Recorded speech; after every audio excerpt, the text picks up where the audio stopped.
राष्ट्रीय आय एवं योग्यता आधारित परीक्षा की तैयारी कर रहे सभी बच्चों का इस वीडियो में बहुत बहुत स्वागत है।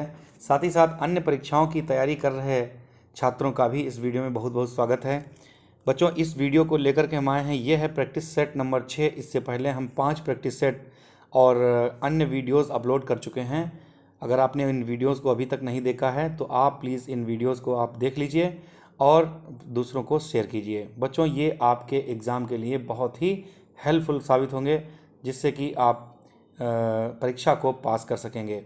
आइए चलते हैं, वीडियो को स्टार्ट करते हैं। आज के वीडियो में है कुल मिलाकर के 70 क्वेश्चन और 35 क्वेश्चन हैं सामाजिक विज्ञान के और 35 क्वेश्चन हैं विज्ञान के। आइए स्टार्ट करते हैं। सबसे पहले विज्ञान के क्वेश्चंस। तो आज का जो पहला क्वेश्चन है बच्चों, वो है निम्नलिखित में से प्राकृतिक खाद कौन सी है। तो जो 4 ऑप्शंस दिए गए हैं, इनमें से पूछा गया है कि प्राकृतिक खाद यानी नेचुरल खाद कौन सी है। पहला ऑप्शन है यूरिया, दूसरा है पोटास, तीसरा है वर्मी कंपोस्ट और चौथा ऑप्शन है सुपर फास्फेट। तो बच्चों, जो इसमें तीसरा ऑप्शन है वर्मी कंपोस्ट, ये बिल्कुल सही इसका आंसर है। यानी कि जो जैविक खाद होती है यही प्राकृतिक नेचुरल खाद है। अगर हम बात करते हैं यूरिया की, तो बच्चों यूरिया में नाइट्रोजन का जो प्रतिशत होता है वो होता है 46%। यानी कि यूरिया में 46% नाइट्रोजन होता है। बात अगर हम डीएपी की करें तो डीएपी में जो यूरिया का प्रतिशत होता है वो होता है मात्र 18%। इस तरीके से बच्चों अगर देखा जाए तो इस क्वेश्चन का जो आंसर है वो है वर्मी कंपोस्ट। यूरिया, पोटास और सुपर फास्फेट ये प्राकृतिक खाद नहीं है। नेक्स्ट क्वेश्चन है बच्चों, जीव जंतु एवं पेड़ पौधों की ऐसी प्रजातियां जिनका कोई भी प्रतिनिधि वर्तमान समय में जीवित नहीं है वो क्या कहलाती हैं।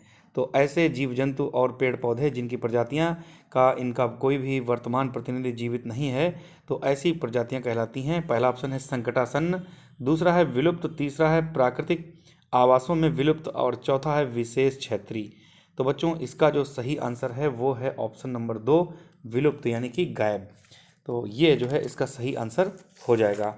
आइए चलते हैं नेक्स्ट क्वेश्चन की ओर। और अगला क्वेश्चन है प्रदर्शित पादप चित्र में अलैंगिक प्रजनन का कौन सा प्रकार पाया जाता है।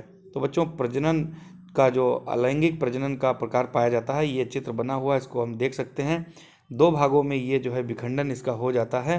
तो इसका ऑप्शन बच्चों होगा विखंडन। तो ऑप्शन नंबर 1 इसका बिल्कुल सही होगा। चलते हैं अगले क्वेश्चन की ओर। नेक्स्ट क्वेश्चन है रुधिर का लगभग कितना प्रतिशत भाग रुधिर कणिकाओं से बना हुआ होता है। बच्चों, रुधिर कणिकाओं से बना होता है रुधिर का कितना परसेंट भाग। तो बच्चों, पहला ऑप्शन है 90%, दूसरा है 70%, तीसरा ऑप्शन है 60% और चौथा ऑप्शन है 40%। तो इसका जो सही आंसर होगा 40%, यानी कि ऑप्शन नंबर 4 इसका सही होगा। यानी कि जो रुधिर होता है उसका 40% जो भाग होता है वो रुधिर कणिकाएं यानी कि आरबीसी और डब्ल्यूबीसी से बना होता है। बच्चों, अगर हम बात करें आरबीसी और डब्ल्यूबीसी की, तो 2 प्रकार की जो कणिकाएं होती हैं, लाल रक्त कणिकाएं और श्वेत रक्त कणिकाएं।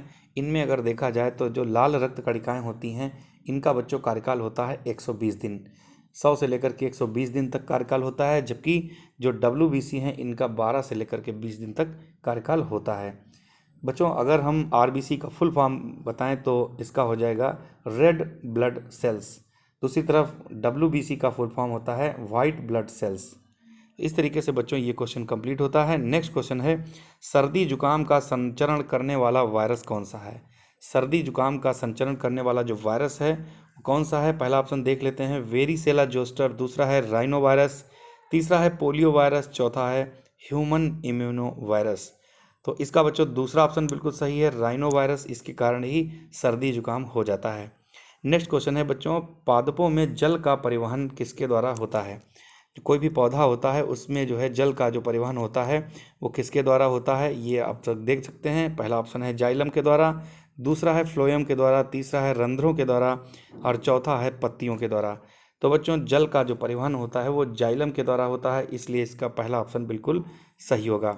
जो भी जल होता है ये धीरे धीरे ऊपर की ओर चढ़ जाता है और अगर पत्तियों से जो है अन्य भागों में जल पहुंचाया जाता है, भोज्य पदार्थ पहुंचाया जाता है, तो उसको कहते हैं बच्चों फ्लोएम। अगला क्वेश्चन बहुत ही इंपॉर्टेंट है, जो कि परीक्षा की दृष्टि से इंपॉर्टेंट हो सकता है आपके लिए। तो पहला इसमें जो क्वेश्चन है वो है प्रतिवर्ष 5 जून को कौन सा दिवस मनाया जाता है। जो भी दिवस आपने पढ़े होंगे, उनमें 5 जून बहुत ही इम्पोर्टेंट है। तो 5 जून को मनाया जाता है बच्चों विश्व पर्यावरण दिवस, तो इसका ऑप्शन नंबर 2 बिल्कुल सही होगा। बात करते हैं विश्व जनसंख्या दिवस की, तो जनसंख्या दिवस मनाया जाता है बच्चों 11 जुलाई को। और पृथ्वी दिवस की बात करें तो ये भी इम्पोर्टेंट क्वेश्चन है, 22 अप्रैल को पृथ्वी दिवस मनाया जाता है। और विश्व ओजोन दिवस की अगर बात की जाए तो बच्चों जो विश्व ओजोन दिवस है ये जो है ये मनाया जाता है 16 सितंबर को, 16 सितंबर को ये मनाया जाता है। तो इस तरीके से चारों दिवस बहुत ही इंपॉर्टेंट हैं। नेक्स्ट क्वेश्चन है बच्चों, स्कर्वी रोग किस विटामिन की कमी से होता है? स्कर्वी रोग किस विटामिन की कमी से होता है, देख लेते हैं। ऑप्शन पहला है विटामिन ए, दूसरा ऑप्शन है विटामिन बी, तीसरा है विटामिन सी और चौथा ऑप्शन है विटामिन डी। तो बच्चों इसका जो सही आंसर हो जाएगा वो होगा विटामिन सी। विटामिन सी की कमी से स्कर्वी रोग हो जाता है, अर्थात मसूड़ों से ब्लड आने लगता है। और विटामिन सी का रासायनिक नाम अगर देखा जाए तो विटामिन सी का रासायनिक नाम होता है एस्कॉर्बिक एसिड।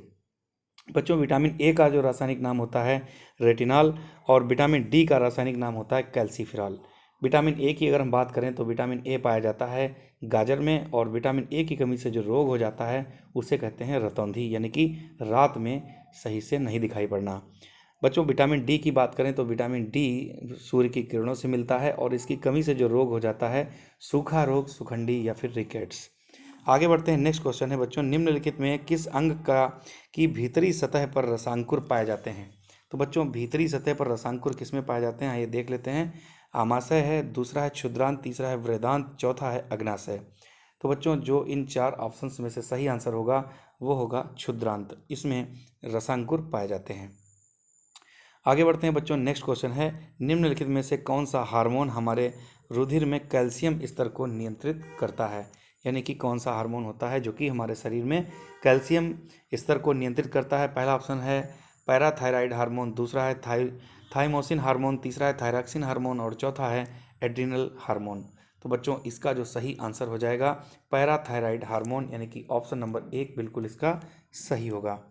अगला क्वेश्चन है बच्चों, मेढक के हृदय कितने होते हैं?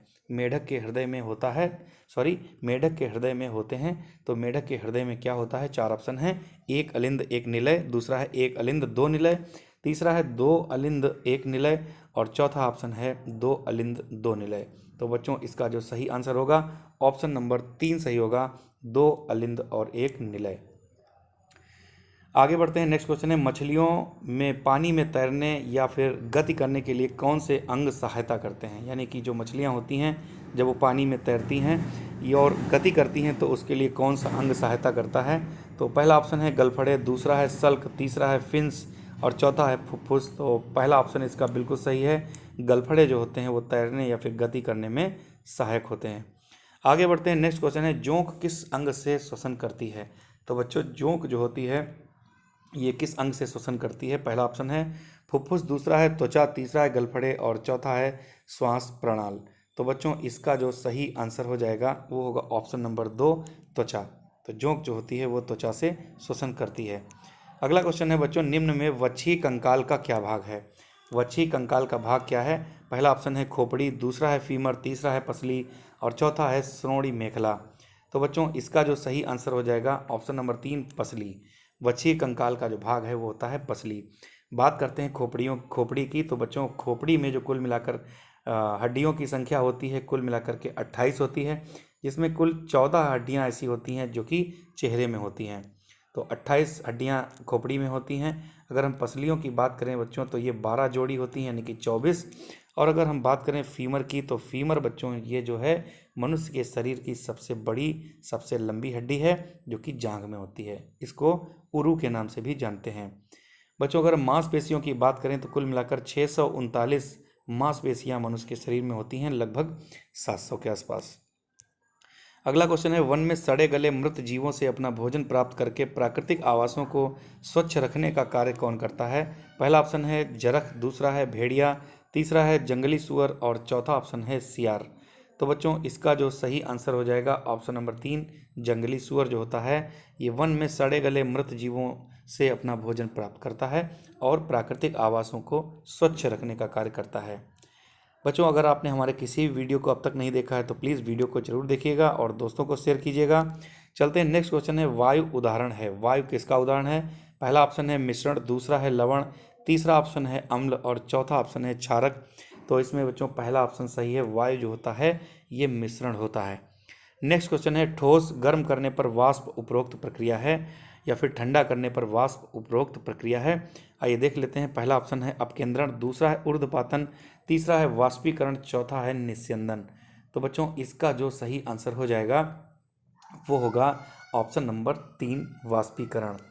नेक्स्ट क्वेश्चन है बच्चों निम्नलिखित में से अस्थायी परिवर्तन कौन सा है। अस्थायी परिवर्तन यानी कि जो रासायनिक परिवर्तन है वो कौन सा है।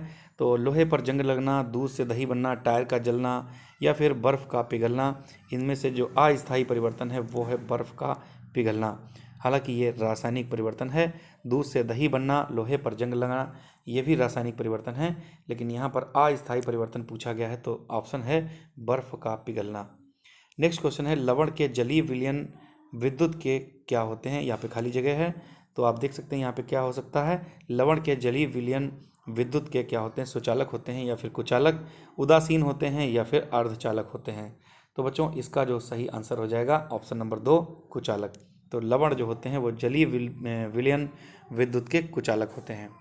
अगला क्वेश्चन है बच्चों इनमें से कौन प्लास्टिक की विशेषता नहीं है। प्लास्टिक की विशेषता कौन सी नहीं है। पहला ऑप्शन है ऊष्मा का कुचालक, दूसरा है बिजली का कुचालक, तीसरा है ज्वलनशील और चौथा ऑप्शन है पानी में घुलनशील। तो बच्चों इन 4 ऑप्शन में से जो सही आंसर है वो है ऑप्शन नंबर 4। ये विशेषता प्लास्टिक की नहीं है, पानी में घुलनशील नहीं है। आपने देखा होगा कि प्लास्टिक जो होती है वो मिट्टी में भी गलती नहीं है। नेक्स्ट क्वेश्चन है बच्चों किस धातु को मिट्टी के तेल में डुबोकर रखा जाता है। बहुत बार ये क्वेश्चन पूछा जा चुका है।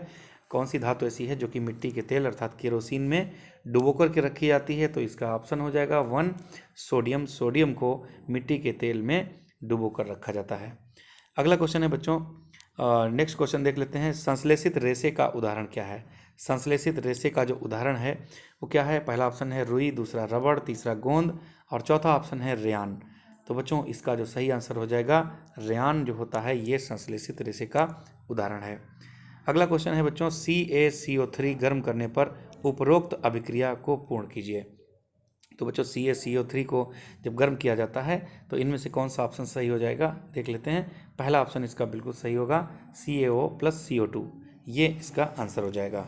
अगला क्वेश्चन है रसोई के बर्तनों के हैंडल बनाने में सबसे उपयुक्त पदार्थ है। आपने देखा होगा कि किचन में रसोई में जो कुकर होता है या फिर अन्य बर्तन होते हैं उसका जो हैंडल बना होता है ये काले रंग का होता है और ये गर्म नहीं होता है, जबकि पूरा बर्तन गर्म हो जाता है। तो ये बना होता है बच्चों बैकेलाइट का। तो इसका ऑप्शन नंबर 4 सही होगा। बहुत ही इंपॉर्टेंट और अच्छा क्वेश्चन है ये। नेक्स्ट क्वेश्चन है द्रव अवस्था में पाई जाने वाली अधातु कौन सी है। आप देख सकते होंगे यहाँ पर अधातु पूछा गया है। जब अधातु पूछा जाएगा तो अधातु के रूप में जो तैरने वाली द्रव अवस्था में जो अधातु होगी वो होगी ब्रोमीन। तो इसका पहला ऑप्शन सही है।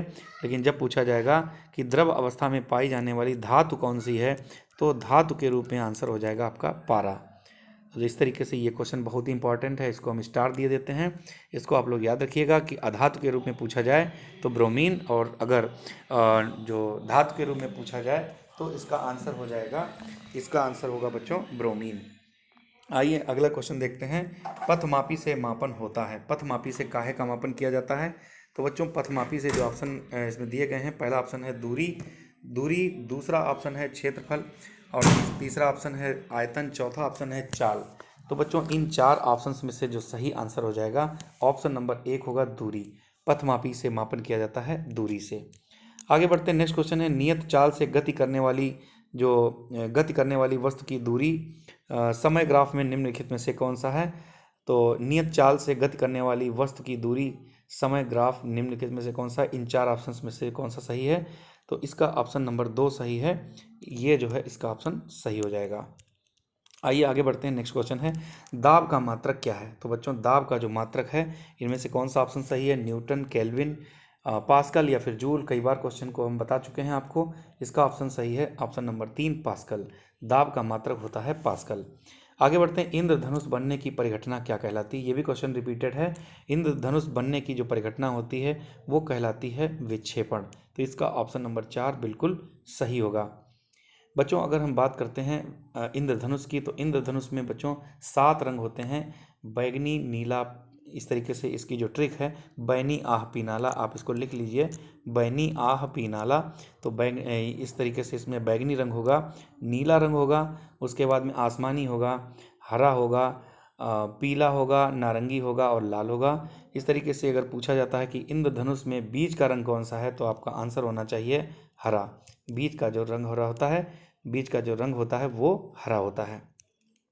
अगला क्वेश्चन है बच्चों, कार के पीछे के दृश्य को देखने के लिए किस प्रकार के दर्पण का उपयोग किया जाता है। पिछले वीडियो में भी मैंने इस क्वेश्चन को डिस्कशन किया था कि जो बच्चों जो कार होता है या फिर कोई भी वाहन होता है, उसमें पीछे का दृश्य देखने के लिए एक शीशा लगा होता है, साइड मिरर उसको बोलते हैं। तो वो किस प्रकार का दर्पण होता है, तो ये होता है उत्तल दर्पण। तो इसका ऑप्शन नंबर 1 बिल्कुल सही होगा। नेक्स्ट क्वेश्चन है बच्चों, ऊर्जा का मात्रक क्या है। ऊर्जा का मात्रक क्या है, ऑप्शन नंबर 1 न्यूटन, दूसरा ऑप्शन है किलोग्राम, तीसरा ऑप्शन है जूल और चौथा ऑप्शन है वाट। तो बच्चों ऊर्जा का जो मात्रक है वो इनमें से कौन सा है, आपने गेस कर लिया होगा अब तक। तो इसका ऑप्शन सही है ऑप्शन नंबर 3 जूल। तो ऊर्जा का मात्रक होता है जूल। नेक्स्ट क्वेश्चन है बच्चों, पृथ्वी के लिए पलायन वेग का मान क्या होता है। पृथ्वी के लिए जो पलायन वेग का मान है वो इनमें से कौन सा सही है। पहला ऑप्शन है 11 किलोमीटर पर सेकेंड, दूसरा है 5.5 किलोमीटर पर सेकेंड, तीसरा ऑप्शन है 22 किलोमीटर पर सेकेंड और फिर 11.2 किलोमीटर प्रति सेकेंड। तो बच्चों जो पृथ्वी का पलायन वेग का मान होता है वो होता है 11.2 किलोमीटर प्रति सेकेंड। इस तरीके से इसका ऑप्शन नंबर 4 बिल्कुल सही होगा। आइए अगला क्वेश्चन देखते हैं, निम्नलिखित पदार्थों में से किसका उपयोग थर्मामीटर में किया जाता है। बच्चों जब बुखार का मापन किया जाता है तो उस समय थर्मामीटर का यूज किया जाता है, और थर्मामीटर में जो जो धातु भरी होती है उसको कहते हैं पारा। तो बच्चों पारा जो होता है द्रव अवस्था में पाई जाने वाली धातु होती है। आगे बढ़ते हैं, नेक्स्ट क्वेश्चन है, किस उपकरण में विद्युत ऊर्जा का ऊष्मा ऊर्जा में रूपांतरण होता है। अर्थात विद्युत ऊर्जा जो है होती है वो ऊष्मा ऊर्जा में बदल जाती है। तो पहला ऑप्शन है विद्युत मोटर, दूसरा है विद्युत चुंबक, तीसरा है विद्युत हीटर और चौथा ऑप्शन है विद्युत घंटी। तो बच्चों इसका जो सही आंसर हो जाएगा वो होगा विद्युत हीटर। विद्युत हीटर जो होता है वो विद्युत ऊर्जा को ऊष्मा ऊर्जा में बदल देता है। लेकिन बच्चों अगर पूछा जाए विद्युत ऊर्जा का यांत्रिक ऊर्जा में जो परिवर्तन होता है वो विद्युत मोटर में होता है। अगला क्वेश्चन है बच्चों, भारत द्वारा अंतरिक्ष में भेजे गए प्रथम कृत्रिम उपग्रह का क्या नाम है। तो बच्चों भारत के द्वारा अंतरिक्ष में एक उपग्रह भेजा गया था, उसका नाम था आर्यभट्ट। तो आर्यभट्ट बच्चों ये सबसे पहले भेजा गया था और ये भेजा गया था 1975 में, यानी कि 1979 में 1975 में बच्चों ये उपग्रह भेजा गया था और इसका नाम था आर्यभट्ट। तो इस तरीके से बच्चों साइंस के क्वेश्चन हम लोगों ने 35 कवर कर लिए हैं। जल्द ही हम कवर करेंगे 35 क्वेश्चन सामाजिक अध्ययन के। आइए स्टार्ट करते हैं पहला क्वेश्चन। तो पहला क्वेश्चन है बच्चों, वायुमंडल में कार्बन डाइऑक्साइड गैस का जो परसेंटेज है वो कितना है। तो बच्चों कार्बन डाइऑक्साइड यानी कि CO2 का जो परसेंटेज पूछा गया है, 4 ऑप्शन हैं इसमें, 0.01%, 0.93%, तीसरा ऑप्शन है 0.03%, चौथा ऑप्शन है 0.06%। तो इसका जो सही आंसर हो जाएगा ऑप्शन नंबर 3 सही होगा, 0.03%। बच्चों अगर हम बात करते हैं वायुमंडल की, तो इस वायुमंडल में जो सर्वाधिक मात्रा में जो गैस है वो होती है नाइट्रोजन। तो बच्चों नाइट्रोजन गैस जो होती है वो 78% होती है और उसके बाद होती है ऑक्सीजन, यानी कि जो ऑक्सीजन गैस होती है वो 21% होती है। उसके बाद बच्चों होती है ऑर्गन गैस जो कि 0.93% होती है, इसको ऑर्गन बोलते हैं। और कार्बन डाइऑक्साइड यानी कि जो CO2 गैस होती है वो होती है 0.03%। इस तरीके से बच्चों गैसों का ये बंटवारा होता है, आप देख सकते हैं। नेक्स्ट क्वेश्चन है बच्चों, पृथ्वी पर मौजूद समस्त जल का कितना प्रतिशत भाग जो है वो पीने योग्य है, यानी कि ऐसा जो जल जो पीने योग्य है उसका कितना परसेंटेज है। तो उसका 3% मात्र जल जो है वो पीने योग्य है। बच्चों आइए बात कर लेते हैं पृथ्वी की। तो पृथ्वी पर जो जल की मात्रा है वो 71% बच्चों जो है 71% जो है जल है, और जो मात्र 29% है ये स्थल है। यानी कि 71% जो जल है उसमें मात्र 3% जो होता है वो पीने योग्य है, मात्र 3% पीने योग्य है। तो ये क्वेश्चन इंपॉर्टेंट है बच्चों। नेक्स्ट क्वेश्चन है, वह भूमि जिस पर फलदार वृक्ष उगाए जाते हैं उसे क्या कहते हैं। बहुत ही ईजी क्वेश्चन है, ऑप्शन नंबर 4 बिल्कुल सही है, उद्यान भूमि, यानी कि बगीचा भूमि जो होती है उसी पर फलदार वृक्ष उगाए जाते हैं। आगे बढ़ते हैं बच्चों, किस ग्रह को पृथ्वी की बहन ग्रह या फिर जुड़वा ग्रह कहा जाता है। बच्चों पृथ्वी की सखा बहन या फिर पृथ्वी का जुड़वा ग्रह कहा जाता है शुक्र को। तो बच्चों ये क्वेश्चन इंपॉर्टेंट है। पृथ्वी की सखा बहन कहें, या फिर पृथ्वी का जुड़वा ग्रह कहें, या फिर पृथ्वी का जो भोर का तारा कहें, ये सभी ऑप्शन जो आंसर होगा वो शुक्र होगा। बच्चों बुध और शुक्र के कोई भी उपग्रह नहीं है, जबकि बृहस्पति का जो उपग्रह है वो है गैनीमेडे। बृहस्पति का सबसे बड़ा उपग्रह है गैनीमेडे, जबकि जो पृथ्वी है इसका सबसे बड़ा जो इसका उपग्रह है वो एकमात्र उपग्रह है जिसको कहते हैं हम लोग चंद्रमा। बच्चों अगर हम बात करें कि किन ग्रहों के कोई भी उपग्रह नहीं है, तो आंसर होगा बुध और शुक्र। और बच्चों अरुण को कहा जाता है लेटा हुआ ग्रह, अरुण को कहा जाता है वो लेटा हुआ ग्रह। और इस तरीके से अगर देखा जाए कि अगर पूछा जाए कि सौरमंडल का सबसे गर्म ग्रह कौन सा है, तो सबसे गर्म ग्रह बच्चों होगा शुक्र। तो बहुत सारे क्वेश्चंस हैं बच्चों सौरमंडल से जो कि पूछे जाते हैं, इनको आप बार बार हमारा वीडियो देखेंगे तो हम कहीं ना कहीं कोई ना कोई क्वेश्चन आपको जरूर बताएंगे। आगे बढ़ते हैं। नेक्स्ट क्वेश्चन है मोना लोआ एक सक्रिय ज्वालामुखी है जो कि कहाँ है। बच्चों पिछले वीडियो में हमने आपको ज्वालामुखी के बारे में बताया था। तो मोना लोआ एक सक्रिय ज्वालामुखी है जो कि बच्चों स्थित है हवाई द्वीप में। तो इसका पहला ऑप्शन सही होगा। हवाई द्वीप बच्चों यूएसए में स्थित है, यानी कि यूनाइटेड स्टेट ऑफ अमेरिका में। जबकि बच्चों इक्वेडर में एक ज्वालामुखी है जिसका नाम है इक्वेडोर में एक ज्वालामुखी है बच्चों, इसका नाम है कोटोपैक्सी। कोटोपैक्सी जो है ये एक जागृत ज्वालामुखी है, सक्रिय ज्वालामुखी है। तो बच्चों इस तरीके से ये क्वेश्चन बहुत ही इंपॉर्टेंट है। आगे बढ़ते हैं। मृतक घाटी जानी जाती है, मृतक घाटी किसके लिए जानी जाती है? अधिक उष्णता के लिए जानी जाती है। इसका ऑप्शन नंबर पहला ही बिल्कुल सही होगा। आगे बढ़ते हैं। नेक्स्ट क्वेश्चन है बच्चों सुनामी किस भाषा से संबंधित है। बच्चों जो सुनामी शब्द है ये जापानी भाषा से संबंधित है। और ये जो सुनामी है बच्चों, सुनामी एक प्राकृतिक आपदा थी जो कि वर्ष 2004 में आई थी। 26 दिसंबर 2004 में बच्चों ये आपदा आई थी भारत के जो कि हिंद महासागर में आई थी। और उसमें सबसे ज़्यादा अगर कोई प्रभावित हुआ था तो अंडमान निकोबार द्वीप समूह ये सबसे ज़्यादा प्रभावित हुआ था। तो ये क्वेश्चन बच्चों इंपॉर्टेंट है। सुनामी आपदा कब आई थी? 26 दिसंबर 2004 में आई थी। 26 दिसंबर 2004 में आई थी। नेक्स्ट क्वेश्चन है बच्चों विश्व का कौन सा देश मुलायम लकड़ी एवं लकड़ी की लुगदी के लिए सबसे बड़ा उत्पादक एवं निर्यातक है? कौन सा दुनिया का ऐसा देश है जो कि मुलायम लकड़ी और फिर लकड़ी की लुगदी का सबसे बड़ा उत्पादक एवं निर्यातक देश है? पहला ऑप्शन है नॉर्वे, दूसरा ऑप्शन है स्वीडन, तीसरा है यूएसए और चौथा ऑप्शन है कनाडा। तो बच्चों मुलायम लकड़ी और लुगदी के लिए कनाडा सबसे ज़्यादा बड़ा उत्पादक एवं निर्यातक देश है। बच्चों नॉर्वे की अगर बात करें तो इसे कहा जाता है आधी रात का देश, आधी रात का देश कहा जाता है। जबकि जापान को कहा जाता है उगते हुए सूरज का देश। बच्चों यूएसए की अगर बात करें तो यूएसए का पूरा नाम होता है यूनाइटेड स्टेट ऑफ अमेरिका, और इसकी जो कैपिटल है, राजधानी है, उसे कहते हैं वाशिंगटन डीसी। आगे बढ़ते हैं। नेक्स्ट क्वेश्चन है ऑस्ट्रेलिया में स्थित कालगुरली खान किसके लिए विख्यात है? बहुत ही फेमस खान है ये कालगुरली और कूलगार्डी, ये दो खाने जो कि सोने के लिए प्रसिद्ध हैं, ये ऑस्ट्रेलिया में स्थित हैं। तो इसका पहला ऑप्शन बिल्कुल सही है, स्वर्ण उत्पादन के लिए ये जानी जाती हैं। अगला क्वेश्चन है रसदार फलों की कृषि मुख्यतः की जाती है। बच्चों रसदार जो खेती होती है, रसदार फल होते हैं, उनकी खेती मुख्य रूप से कहाँ की जाती है? तो भूमध्य सागरीय क्षेत्र में की जाती है। तो इसका ऑप्शन नंबर 3 बिल्कुल सही हो जाएगा। बच्चों अगर हम भूमध्य रेखा की बात करें तो ये हमारी पृथ्वी है, इसमें ये जो है उत्तरी गोलार्ध है और नीचे जो है दक्षिणी गोलार्ध है। और यहाँ पर बच्चों बीचों बीच में एकदम जो है भूमध्य रेखा है जो कि 0 डिग्री मानी जाती है। इसको हम लोग विषुवत रेखा भी कहते हैं। अगर हम बात करें विषुवत रेखा के उत्तर में, तो उत्तर में 23.5 डिग्री अक्षांश की जो रेखाएँ हैं, 23.5 डिग्री अक्षांश की जो रेखाएं हैं उनको हम लोग कर्क रेखा कहते हैं। और नीचे की जो 23.5 डिग्री अक्षांश रेखा हैं उनको हम लोग मकर रेखा कहते हैं। तो बच्चों ये जो क्षेत्र होता है ये विषुवत रेखीय क्षेत्र माना जाता है, और इसी क्षेत्र में रसदार फलों की कृषि की जाती है। आगे बढ़ते हैं बच्चों। नेक्स्ट क्वेश्चन है इग्लू हार्पून स्लेज गाड़ी का प्रयोग किसके द्वारा किया जाता है? तो इग्लू हार्पून स्लेज गाड़ी का प्रयोग किसके द्वारा किया जाता है? ऑप्शन पहला है एस्कीमो द्वारा, दूसरा है पिग्मी द्वारा, तीसरा है मसाई द्वारा और चौथा ऑप्शन है बुशमैन द्वारा। तो बच्चों इसका जो सही आंसर हो जाएगा वो होगा एस्कीमो के द्वारा। तो इसका ऑप्शन पहला बिल्कुल सही आंसर है।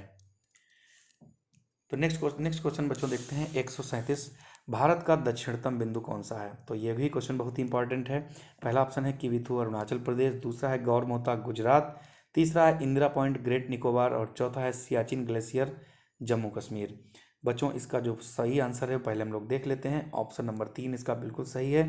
दक्षिणतम बिंदु का नाम है इंदिरा पॉइंट जो कि ग्रेट निकोबार में स्थित है। बच्चों सियाचिन ग्लेशियर की बात करें तो ये दुनिया का सबसे बड़ा ग्लेशियर है। इसको हम लोग सियाचिन ग्लेशियर के नाम से जानते हैं जो कि जम्मू कश्मीर में है। आइए बच्चों जान लेते हैं कि जो कुल मिलाकर के कौन कौन से इसमें बिंदु होते हैं। तो भारत में बच्चों जो है चार जो है दक्षिणतम चार जो है बिंदु होते हैं। तो इसमें सबसे पहले देख लेते हैं कि जो भारत का जो पश्चिमी बिंदु है उसका नाम है गुजरात में स्थित है, उसका नाम है किविथु। तो ये जो है बच्चों भारत का जो पश्चिमी बिंदु है ये है। दूसरा बच्चों अगर हम बात करें पूर्वी बिंदु की तो यहाँ पर स्थित है, अरुणाचल प्रदेश में स्थित है, इसका नाम है किविथु। तो ये बच्चों जो ये जो है पूर्वी बिंदु है और जो गौरमोता गुजरात में स्थित है ये पश्चिमी बिंदु है। बच्चों अगर हम बात करते हैं दक्षिणतम बिंदु की तो दक्षिणतम बिंदु बच्चों ग्रेट निकोबार में स्थित है, इसको कहते हैं इंदिरा पॉइंट। और अगर हम बात करते हैं उत्तरी बिंदु की तो उत्तरी बिंदु का नाम है बच्चों इंदिरा कॉल जो कि जम्मू कश्मीर में स्थित है। तो इस तरीके से चारों हैं बच्चों। इंदिरा पॉइंट ये ग्रेट निकोबार में स्थित है। और मुख्य भूमि का अगर पूछा जाए दक्षिणतम बिंदु तो हो जाएगा बच्चों कन्याकुमारी जो कि तमिलनाडु में स्थित है। तो इस तरीके से चारों बिंदु आप याद रखिएगा। आगे बढ़ते हैं। अगला क्वेश्चन है जनगणना 2011 के अनुसार भारतवर्ष का लिंगानुपात कितना है।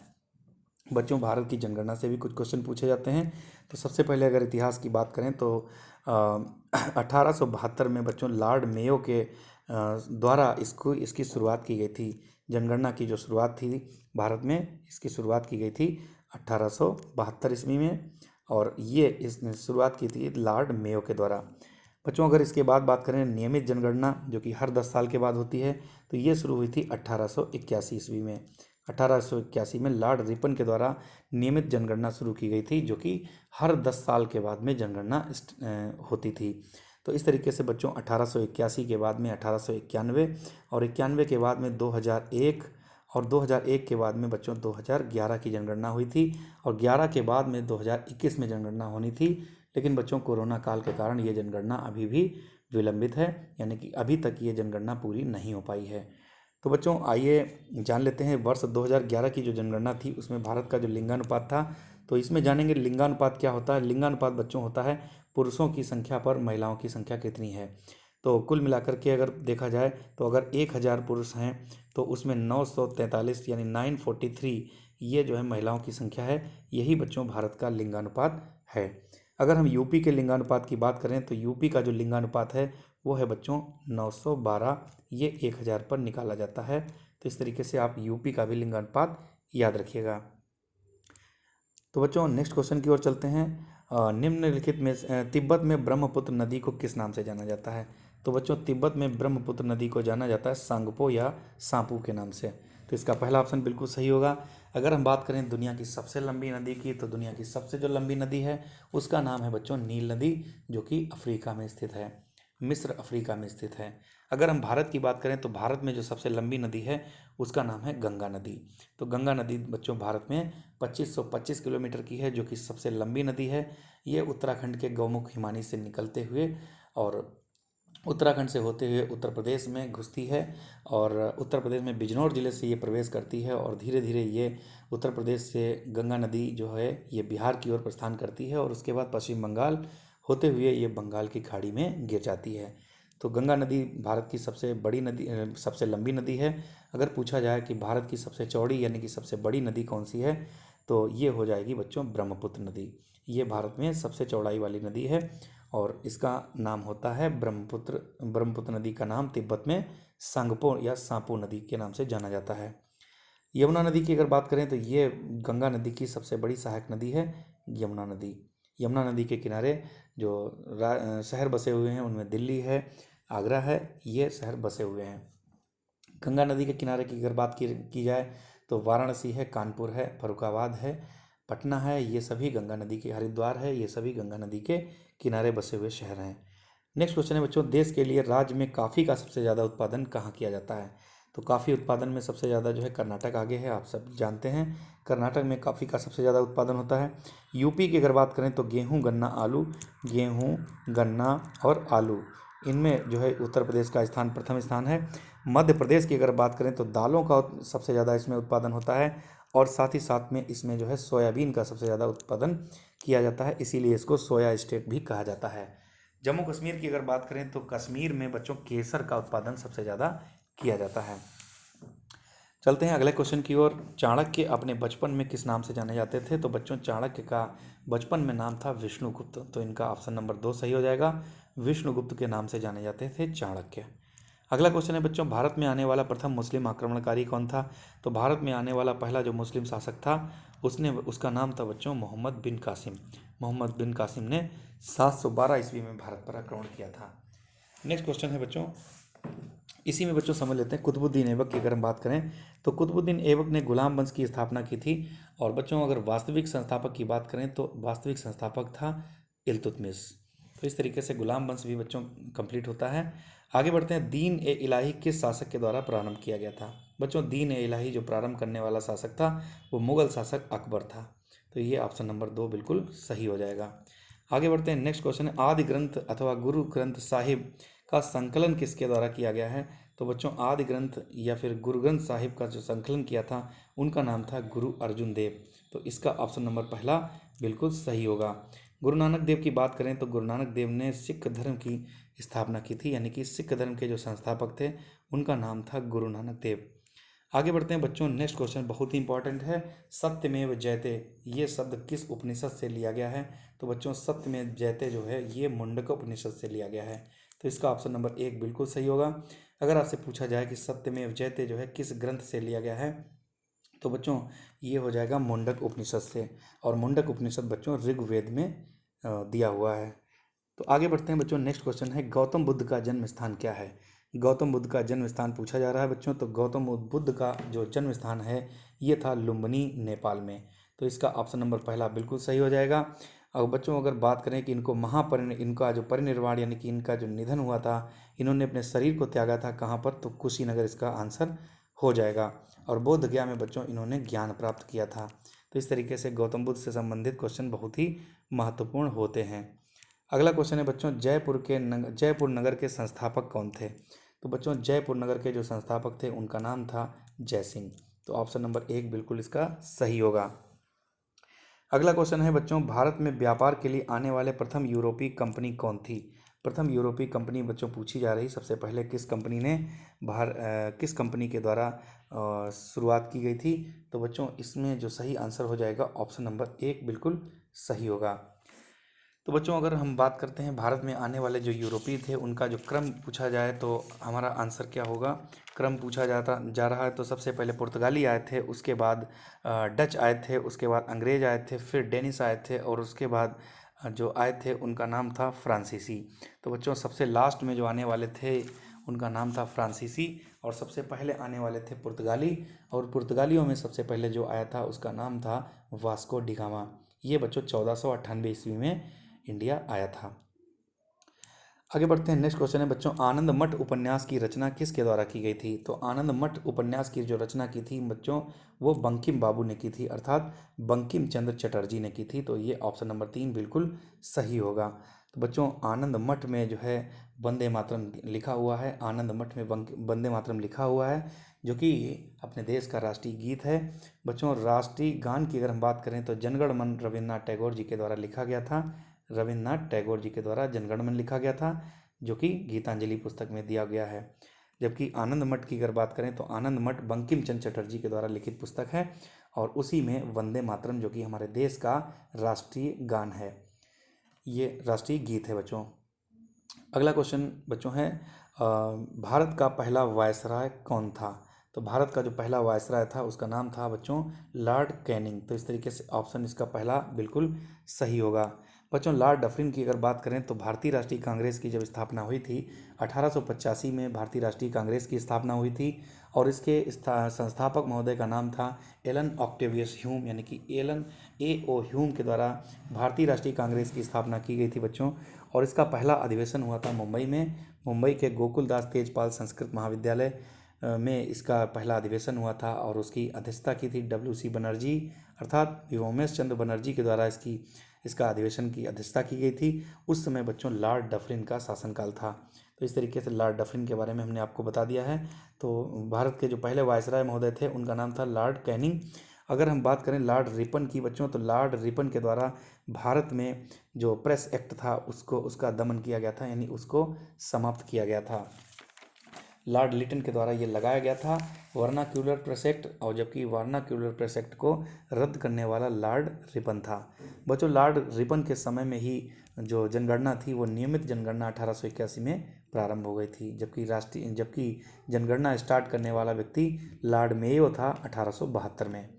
चलते हैं बच्चों, नेक्स्ट क्वेश्चन बहुत ही इंपॉर्टेंट है। चौरी चौरा कांड का संबंध किस नगर से है? तो बच्चों, चौरी चौरा कांड का जो संबंध है ये गोरखपुर से है, उत्तर प्रदेश का गोरखपुर जनपद से ये संबंध है। ये घटना घट गई थी 5 फरवरी 1922 को। 5 फरवरी 1922 को ये घटना बच्चों घट गई थी, और इसमें हुआ ये था कि पुलिस चौकी को भारतीय क्रांतिकारियों के द्वारा या फिर अन्य व्यक्तियों के द्वारा जला दिया गया था, जिसमें बहुत सारे पुलिस के अधिकारी, पुलिस के लोग उसमें मारे गए थे। इसी घटना से क्षुब्ध होकर के महात्मा गांधी जी ने अपना जो आंदोलन असहयोग था उसको रद्द कर दिया था, उसको बंद कर दिया था। तो इस तरीके से बच्चों गोरखपुर जो है चौरी चौरा कांड के लिए प्रसिद्ध है। आगे बढ़ते हैं बच्चों, महात्मा गांधी जी की आत्मकथा का क्या नाम है पूछा गया है। तो हिंद स्वराज भी महात्मा गांधी की पुस्तक है, यंग इंडिया भी है, नवजीवन भी है, सत्य के प्रयोग भी है। लेकिन बच्चों इसमें पूछा गया आत्मकथा के बारे में, तो ये बच्चों इसका जो सही आंसर हो जाएगा वो होगा सत्य के प्रयोग। तो इसलिए इसका ऑप्शन नंबर 4 बिल्कुल सही होगा। माई एक्सपेरिमेंट विद ट्रुथ ये भी महात्मा गांधी की पुस्तक है। आगे बढ़ते हैं बच्चों, नेक्स्ट क्वेश्चन है स्वतंत्र भारत के प्रथम शिक्षा मंत्री कौन थे? तो बच्चों, स्वतंत्र भारत के जो प्रथम शिक्षा मंत्री थे उनका नाम पूछा गया है। पहला ऑप्शन है सरदार वल्लभ भाई पटेल, ये भारत के उप प्रधानमंत्री थे। अबुल कलाम आज़ाद, यही वो ऑप्शन है जो कि सही होगा, ये शिक्षा मंत्री के रूप में थे। जबकि डॉक्टर भीमराव अम्बेडकर जी को अगर देखा जाए तो ये प्रारूप समिति के अध्यक्ष थे। और बच्चों इस तरीके से इसका ऑप्शन नंबर 2 बिल्कुल सही होगा। आइए चलते हैं नेक्स्ट क्वेश्चन, जो कि बहुत ही महत्वपूर्ण क्वेश्चन है। वर्तमान समय में मौलिक अधिकारों की संख्या कितनी है? तो बच्चों, जिस समय भारतीय संविधान लागू हुआ था उस समय मौलिक अधिकारों की संख्या 7 हुआ करती थी बच्चों। लेकिन 44वें संविधान संशोधन 1978 के द्वारा इसको समाप्त कर इसमें जो एक अधिकार था जिसका नाम था संपत्ति का अधिकार, उसको समाप्त करके उसको निरस्त कर दिया गया था। उसको समाप्त करके उसको दूसरे अनुच्छेद में शामिल किया गया था। तो बच्चों उस तरीके से अगर हम देखा जाए तो 7 में से 1 अगर कम कर देंगे तो हमारे जो मूल अधिकार बचेंगे वो बचेंगे 6। तो इस तरीके से पहला ऑप्शन इसका बिल्कुल सही हो जाएगा। बच्चों, मौलिक अधिकारों की अगर हम बात करें तो मौलिक अधिकार बच्चों जो हैं ये अमेरिका के संविधान से लिए गए हैं। मौलिक अधिकार जो है यूएसए अमेरिका के संविधान से लिए गए हैं, जबकि जो मौलिक कर्तव्य हैं बच्चों ये रूस के संविधान से लिए गए हैं। मौलिक कर्तव्यों की बात की जाए तो मौलिक कर्तव्यों की कुल संख्या है 11। और बच्चों इस तरीके से ये क्वेश्चन मौलिक अधिकारों का बहुत ही महत्वपूर्ण है, और आंसर इसका है पहला बिल्कुल सही। अगला क्वेश्चन है बच्चों, राष्ट्रीय गीत वंदे मातरम के रचनाकार कौन हैं? तो अभी क्वेश्चन के बारे में चर्चा हो चुकी है, तो इसका सही आंसर हो जाएगा बंकिम चंद्र चटर्जी। जबकि रविन्द्रनाथ टैगोर ने नेशनल सॉन्ग यानी कि नेशनल एंथम यानी कि राष्ट्रगान लिखा था, और जो कि गीतांजलि नामक पुस्तक में दिया गया था। बच्चों 1911 में जब जॉर्ज पंचम महोदय भारत में आते हैं तब उन्होंने कोलकाता से अपनी राजधानी को दिल्ली स्थानांतरित कर दिया गया था। उन्हीं के स्वागत में बच्चों रविन्द्रनाथ टैगोर के द्वारा लिखित जनगण मन को गाया गया था।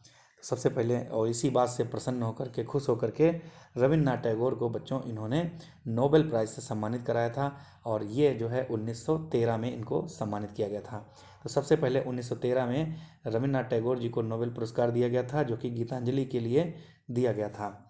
और उसके बाद में बच्चों 1930 में जो सीवी रमन साहब थे उनको विज्ञान के क्षेत्र में, रमन प्रभाव के क्षेत्र में उनको नोबेल पुरस्कार दिया गया था। आगे बढ़ते हैं बच्चों, नेक्स्ट जो क्वेश्चन है वो है गोपाल कृष्ण गोखले के बारे में जान लेते हैं। ये गांधी जी के राजनीतिक गुरु थे। नेक्स्ट क्वेश्चन है बच्चों, कौन सी भाषा संविधान की 8वीं अनुसूची में नहीं है? बच्चों अगर भारतीय संविधान की बात की जाए तो इसमें 8वीं अनुसूची में कुल मिलाकर के 22 भाषाओं का उल्लेख है बच्चों। तो इसमें कौन सा ऑप्शन सही नहीं है? तो ये इसमें कौन सा अनुसूची में शामिल नहीं है? तो बच्चों इसका आंसर हो जाएगा भोजपुरी। ऑप्शन नंबर 4 इसका बिल्कुल सही होगा। आगे बढ़ते हैं, नेक्स्ट क्वेश्चन है बच्चों, भारत के किस राज्य में प्रथम महिला मुख्यमंत्री नियुक्त हुई थी? तो भारत के किस राज्य में प्रथम महिला मुख्यमंत्री नियुक्त हुई थी? बहुत अच्छा क्वेश्चन, इंपॉर्टेंट क्वेश्चन है। तो सुचेता कृपलानी इनका नाम था, जो कि उत्तर प्रदेश में बनने वाली मुख्यमंत्री बनने वाली महिला थी। ये पूरे भारत की भी प्रथम महिला मुख्यमंत्री रहीं, और उत्तर प्रदेश की अगर बात की जाए तो उत्तर प्रदेश की भी पहली महिला मुख्यमंत्री रहीं। इनका नाम था सुचेता कृपलानी। बच्चों, दुनिया की अगर बात की जाए, दुनिया की सबसे जो प्रथम राष्ट्रपति थी उनका नाम था माओ भंडार नायके, जो कि श्रीलंका की थी। ये राष्ट्रपति थी। जबकि यहाँ पर मुख्यमंत्री पूछा जा रहा है तो भारत की पहली महिला मुख्यमंत्री का नाम था सुचेता कृपलानी, जो कि यूपी से संबंधित थी। अगला क्वेश्चन है, भारत के किस राज्य में पंचायती राज व्यवस्था सबसे पहले लागू की गई? तो बच्चों, पंचायती राज व्यवस्था, ये बहुत ही अच्छा क्वेश्चन है। ये सबसे पहले नागौर राजस्थान में लागू की गई थी 1859 ईस्वी में। 1859 ईस्वी में नागौर राजस्थान में ये लागू की गई थी, इसलिए इसका ऑप्शन नंबर 2 बिल्कुल सही होगा। आइए चलते हैं अगला क्वेश्चन, भारत के प्रथम उप प्रधानमंत्री कौन थे? अभी इसकी चर्चा हम लोगों ने की है। तो भारत के प्रथम उप प्रधानमंत्री पूछा गया है, तो इनका नाम था सरदार वल्लभ भाई पटेल। तो पहला ऑप्शन इसका बिल्कुल सही होगा। अगला क्वेश्चन और अंतिम क्वेश्चन है बच्चों, जो कि बहुत ही इंपॉर्टेंट है। राष्ट्रपति के पद के लिए न्यूनतम आयु कितनी होनी चाहिए? तो जो न्यूनतम आयु होनी चाहिए राष्ट्रपति पद के लिए, वो होनी चाहिए 35 वर्ष। तो बच्चों, 35 वर्ष ये न्यूनतम आयु होनी चाहिए। जबकि इसके लिए जो योग्यताएं, इसके लिए जो अर्हताएं हैं, वो होनी चाहिए कि ये भारत का नागरिक हो, ये पागल एवं दिवालिया ना हो। दूसरा, इसके लोकसभा का जो सदस्य है वो बनने की इसकी योग्यता हो। साथ ही साथ में जो राष्ट्रपति हैं इनकी उम्र सीमा 35 वर्ष होनी चाहिए, और ये भारत का नागरिक होना चाहिए। इस तरीके से इसमें जो आंसर है वो ऑप्शन नंबर 3 बिल्कुल सही होगा। बच्चों, वर्तमान समय में राष्ट्रपति की बात करें तो उनका नाम है श्रीमती द्रौपदी मुर्मू, और उपराष्ट्रपति की बात करें तो उनका नाम है जगदीप धनखड़। तो बच्चों, वीडियो आज का कैसा लगा कमेंट बॉक्स में ज़रूर बताइएगा। आप अपने सभी दोस्तों को ये वीडियो शेयर कीजिए, ताकि अधिक से अधिक बच्चे इस एग्ज़ाम को पास कर पाएँ और अपना और अपने गुरुजनों का, अपने समाज का नाम रोशन कर पाएँ। वीडियो को पूरा देखिएगा। जब भी कोई भी वीडियो देखें तो पूरा जब देखेंगे तभी आपको पूरा वीडियो समझ में आएगा। तो बच्चों, वीडियो को, जो पुराने वीडियोस हैं, पिछले वीडियोस हैं, वो भी आपके लिए हेल्पफुल हैं, उनको भी आप लोग देखिएगा। तो जल्द ही आपके लिए नया वीडियो अपलोड हो जाएगा, और मिलते हैं आपको जल्द ही। तब तक के लिए ऑल द बेस्ट। नमस्कार, थैंक यू।